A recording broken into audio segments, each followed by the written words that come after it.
Hey everyone and welcome back to Stephen Reacts.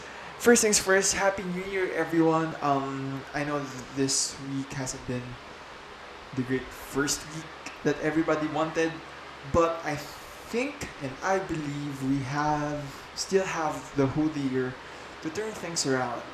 And case in point, we have a new Taylor Swift content. Hours ago, she released the deluxe version of Evermore, and I'm excited and I have to do this video. But before we get to the reaction, I had this plan that, well, I thought she was going to release this further down the year around Grammys week. Um, so yeah, I thought I still had time to do what I had planned, and I planned to do this sort of video, like a theory video, where I kinda connect not all the albums, but certain albums, and from in my head, it creates a story, and I just want to share my theory with you guys, and let me know what you think. If it's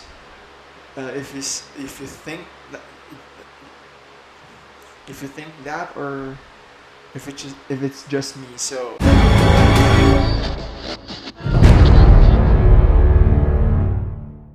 the story started after the Evermore release, because people are not expecting there's going to be a sister album, there's going to be two, and people are like, Taylor Swift believes in numerology, like 13 is her thing. She wrote 13 in her in the back of her hand. She excited for 31 because it her lucky number is reverse or something. So it it does not sit with the community that there's going to be just two albums. And then the picture from folklore emerges from somewhere, and I forgot the name, but it's an incriminating evidence to the name of the photo that has the word Woodville in it.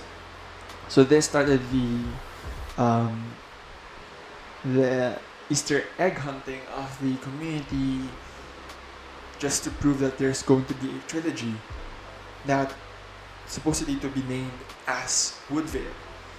And there's they said there's proof because in folklore there's a love triangle between Betty, James, and Augustine, and in the places from Pennsylvania, Reading, or whatever, that there are proof that there's going to be a trilogy.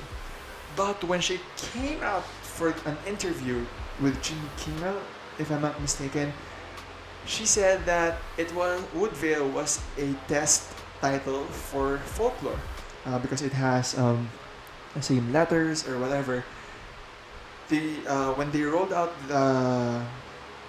the campaign photos for folklore, they forgot to remove the title because she was like, I don't think there.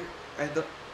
From what I remember, she said that she doesn't think, or she doesn't want to have a title on the album cover, and that one they forgot to erase. So then the theory of a trilogy was then debunked. For me, I don't think we should be expecting a trilogy, because I think we already had one. So what got me started on this rabbit hole was I was watching Lauren Littman's live stream, but in VOD form. I think that was a live stream before the release of Evermore. I don't think it was I don't think it was her reaction video to it. And she was talking about how we have a connotation with um, lowercase titles for the album, that it's going to be something, or it's going to be an iconic thing.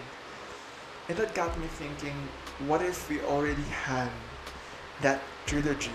So when I got this idea from watching that part from Lauren's video, I only did what a normal person would do was, and it was to listen to these albums back to back, from Reputation to Evermore, just to see how all things fit, or if they had common themes, or something that would tie them together, just to support uh, what my theory was. So the first album I listened to was Reputation, and what I've gotten from listening to that in this context was that the purpose of Reputation was to put you, the listener, through the journey as it happens. It's all present. Uh, the feel, or the way it felt for me, was I was present through all of what was happening to her. And she's telling the story of how it happened, when it happened, as it happens. And then when I transitioned to folklore, she told us that it is a combination of stories that she wanted to tell, and sprinkled in somewhere there was her story. And for me, in my head, I was thinking of it as a Schröding. I'm going to butcher the name, Schrödinger's cat. In psychology, where a psychologist put a cat in a box and ask someone if it's alive or dead, and while the cat is in the box, it is in the limbo of being alive and dead. So for me, folklore and evermore was that. It's both not her story, and it's a fictional story that she wanted to tell, and also her story. It has this point of view. It has a duality of point of view. Um, if you look at it at a fictional standpoint, you appreciate the story and the overall themes. But if you look at it, if you connect it to her life, there's going to be parts in there that it is. So, for folklore, um, I understood what Jack Antonoff said in the interview part of This Is Me trying a long pond in the long pond sessions. That he said that um, certain songs in folklore was like a bird's eye view, or a third person view of what was happening. And for me, it clicked like that. I understood what he was saying when I was listening from Rep to Evermore. Um, how bad stuff happened um, in before Reputation, and she told it as it is, as it happens, and how she fell in love when stuff happens around her. And folklore seems to me like a look back on it, and a sort of a reflective state that she's in. She put us in this dreamy landscape uh, with the forest and the trees, and walking through it, like the visual was different from, because here's the thing, she used woods as a symbol before of her hardships and stuff that happened to her in 1989, and from that visual compared to the visual of folklore, it looks like she's revisiting um, those stuff that happened, but in a more controlled way, not being chased by wolves, not being dragged through the mud, and it felt like she was coming back to the crime scene, and she's looking at it at a certain point of view that was um, detached to what happened. For folklore, it still has that darkish vibe to it, just like rap, but it's more like the after party thing. When you listen, it's melancholic. That that really gives that mental state of looking back on things, meditative. It's in a meditative state. This is in contrast also with Evermore. Evermore has that sound. They, people say they sound the same, but for me, it has that bright thing to it. That it's more brighter than folklore, especially Evermore, especially from rap. But it has this thing where it felt like brighter, but not happy like Lover. Um, it still has that meditative thing state to it, like looking back on things, but this is more like an acceptance stage rather than folklore where it is in limbo, like it is in the grieving process or the we're in the middle of processing everything that happened. Evermore felt like a closure. So the themes in Evermore felt like a tying off loose ends from the concepts of reputation and folklore. And it felt to me like it was breathing fresh air, sort of way, because rap sounds so angsty, so dark, and when we and on folklore, it felt like it felt like a bit surrendering at times. Like I don't know what happened. Let me just get in, surrender to these emotions. Let me feel this. Let me look back on what happened. And it this was the processing state or stage. And when we now come to Evermore, just like in and what solidifies this for me was the song Happiness. The message there was happiness before, and then stuff happened, and then things ended, but there will be happiness after. And that for me that solidified the theory of this trilogy, of how you went to a dark state, you were overwhelmed with your feelings, overwhelmed with what happened.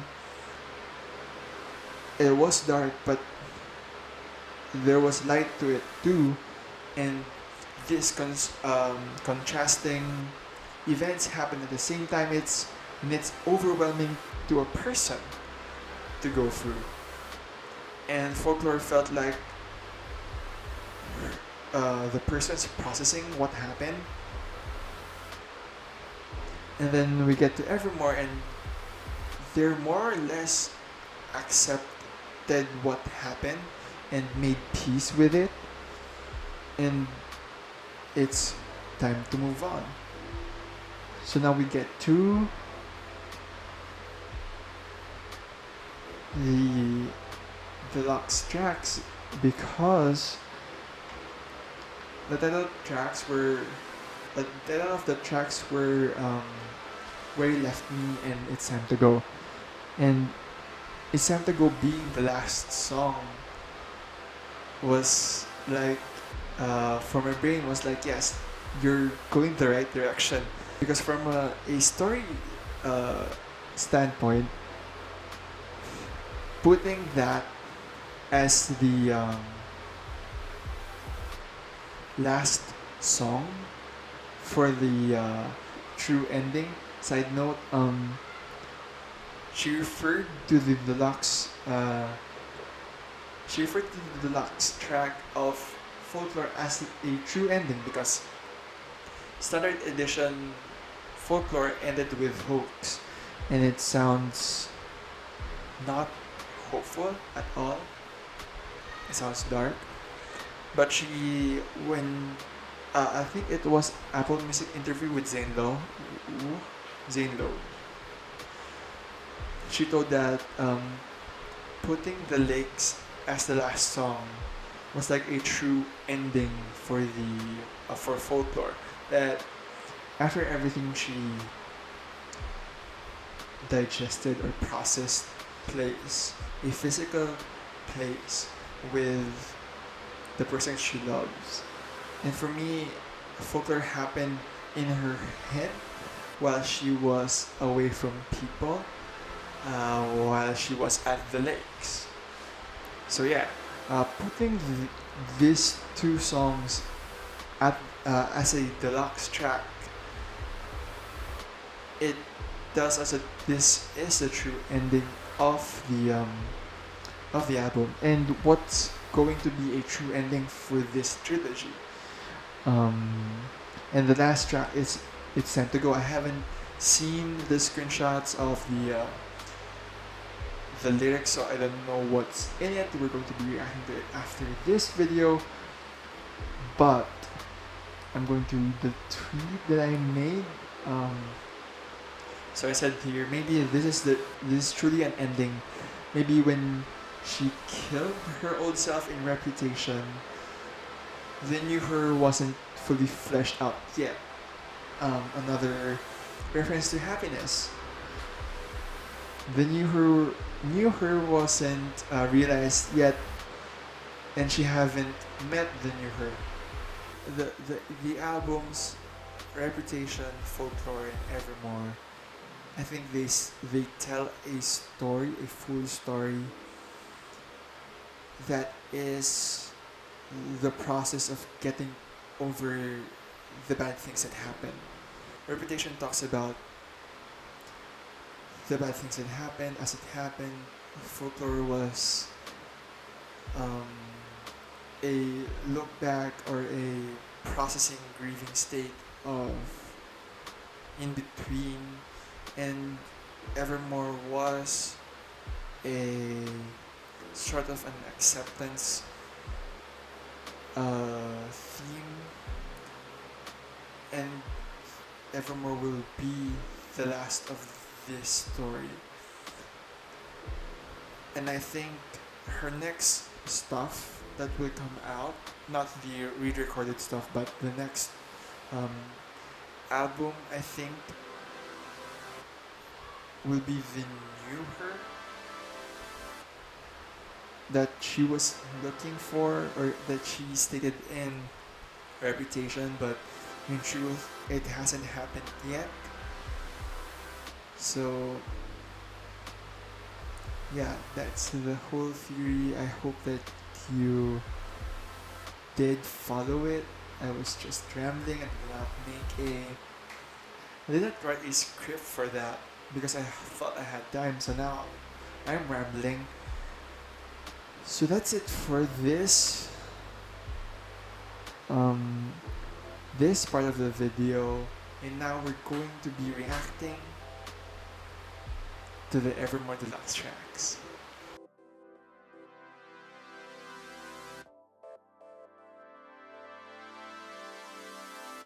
So you're thinking I ended the video there already.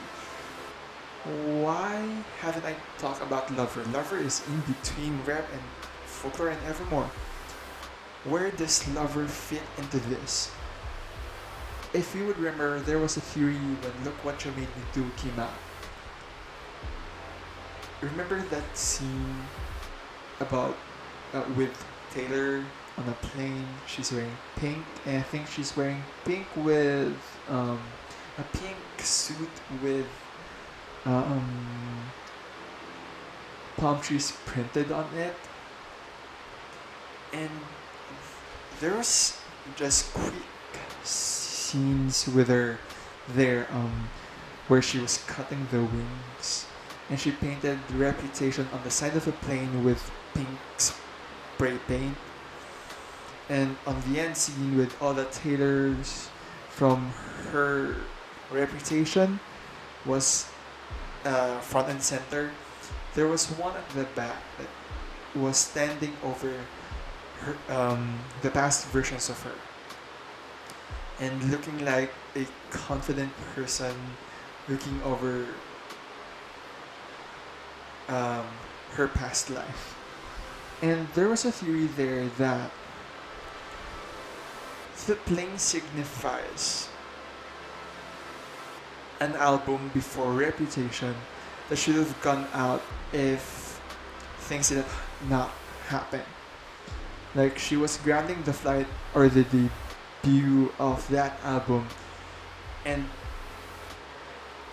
made way for Reputation to come out.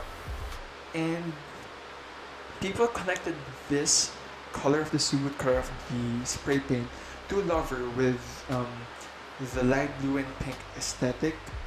So I think Lover, or a version of Lover, or a part of Lover was supposed to be the album before Reputation, before things happen. And sonically, it's more close to 1989 than Rep. So it's like we're skipping Reputation because sonically it sounds more similar, but there are songs that sound similar to Reputation. So I think there's a part of Lover that was made before Rep, and then there's other songs that was added after Rep. So yeah, I think Lover and Rep was for me it was a sister album. Also, it is different side of the same coin.